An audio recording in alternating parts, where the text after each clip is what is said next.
Hi friends, அஸ்ஸலாமு அலைக்கும். Welcome to Parveen's gallery. நம்ம இன்றைக்கி ஒரு ரெசிபி தான் பார்க்க போகிறோம். என்னென்னு பார்த்தீங்கன்னா, நல்லா சாஃப்டாக நல்லா மாய்ஸ்சராக ப்ரெட்டு தான் நம்ம பண்ண போகிறோம். இதுக்கு பார்த்தீங்கன்னா, நம்ம ரொம்ப நேரம் எடுக்கும். நம்ம ரொம்ப நேரம் மாவு பிசையணும் அதெல்லாம் கிடையாது. நம்ம சின்ன சின்ன டிப்ஸை ஃபாலோ பண்ணணும்னா போதும்.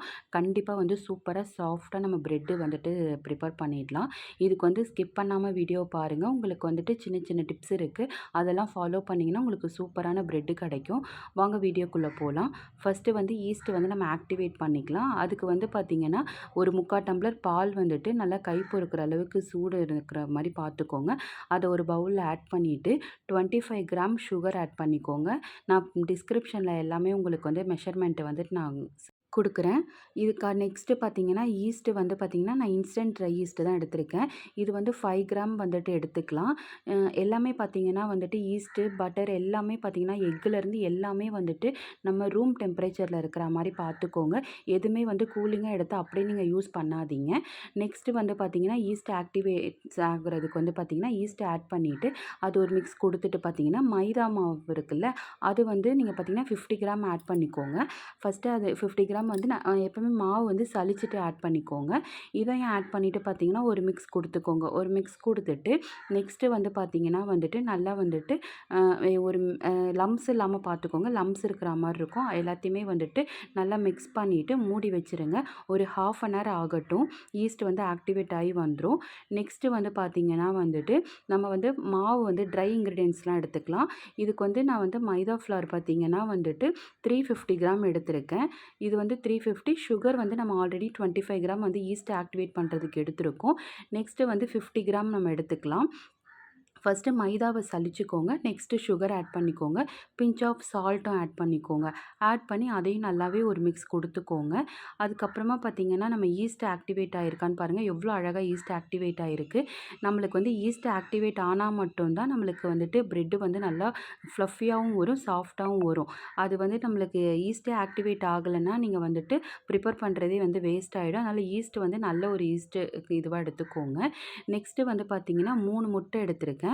3 முட்டையும் பார்த்தீங்கன்னா உடச்சி ஊற்றிக்கோங்க. உடச்சி ஊற்றிட்டு அதில் இருக்க ஒரு ஒயிட்டாக ஒரு பார்ட்டிக்கல் இருக்கும். அதை கண்டிப்பாக ரிமூவ் பண்ணிவிடுங்க. எந்த எக் ரெசிபி பண்ணுறதா இருந்தாலுமே அதில் நம்ம அந்த ஒயிட் பார்ட்டிக்கல் எடுத்துடணும். அப்போ தான் உங்களுக்கு எக்கோட ஸ்மெல்லு இருக்காது.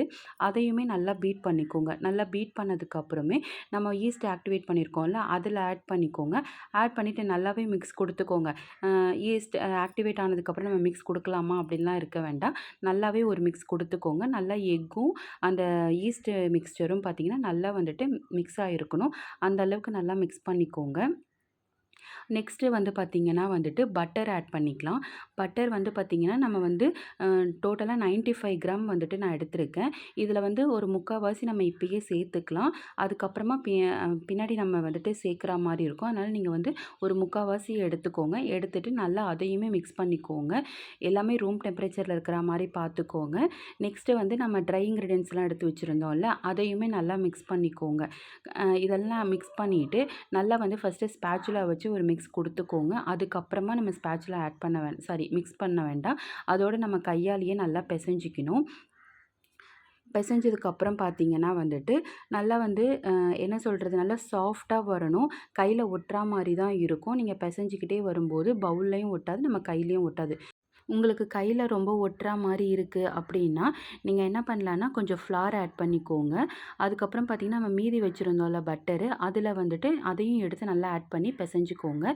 இல்லை ரொம்ப கெட்டியாக இருக்குன்னா கொஞ்சம் பால் ஆட் பண்ணிக்கோங்க. ப்ராப்ளம் இருக்காது. நல்லா இந்த மாதிரி எவ்வளோ சாஃப்டாக இருக்குது பாருங்கள். அந்த மாதிரி நல்லா சாஃப்டாக இருக்கணும். சாஃப்டாக நல்லா பிசைஞ்சு வச்சதுக்கப்புறம் பார்த்தீங்கன்னா கொஞ்சோண்டு எனக்கு ரொம்ப கையில் ஒட்டுறா மாதிரி இருந்தது. ஸோ, அதனால் நான் கொஞ்சோண்டு ஒரு டேபிள் ஸ்பூன் ஃப்ளார் எடுத்து நல்லா சலிச்சுக்கிட்டு ஆட் பண்ணிக்கிட்டேன்.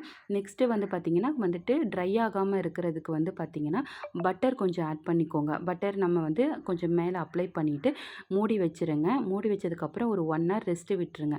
அதுக்கப்புறம் ஓப்பன் பண்ணி பாருங்கள். எவ்வளோ அழகாக ரைஸ் ஆகி வந்திருக்கு பார்த்தீங்களா? இதுதான் பதம். நம்மளுக்கு இது மாதிரி வந்தால் தான் நல்லா ப்ரெட்டு நல்லா ஃப்ளஃபியாக வரும்.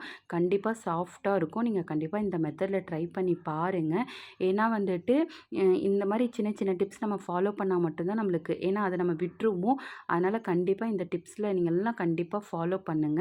அதுக்கப்புறம் பார்த்தீங்கன்னா வந்துட்டு, நம்ம எந்த ட்ரேல வந்துட்டு நம்ம ஒ பேக் பண்ணி எடுக்க போறோமோ, அதில வந்துட்டு எக் வாஷ் பண்ணிட்டு 180 டிகிரி செல்சியஸ்ல 10 மினிட்ஸ் ப்ரீ ஹீட் பண்ணிட்டு, நெக்ஸ்ட்டு வந்து ஒரு 25 மினிட்ஸ் விடுங்க.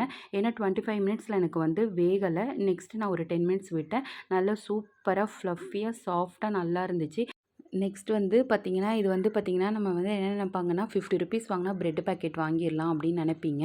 கண்டிப்பா இத நம்ம வீட்ல செஞ்சு அதுவும் நம்ம குழந்தைங்க சாப்பிடும்போது அவ்வளோ ஒரு ஒரு சாட்டிஸ்ஃபைடாவும் இருக்கும், ஹேப்பியாவும் இருக்கும். கண்டிப்பா செஞ்சு பாருங்க. தேங்க்ஸ் ஃபார் யுவர் வாட்சிங்.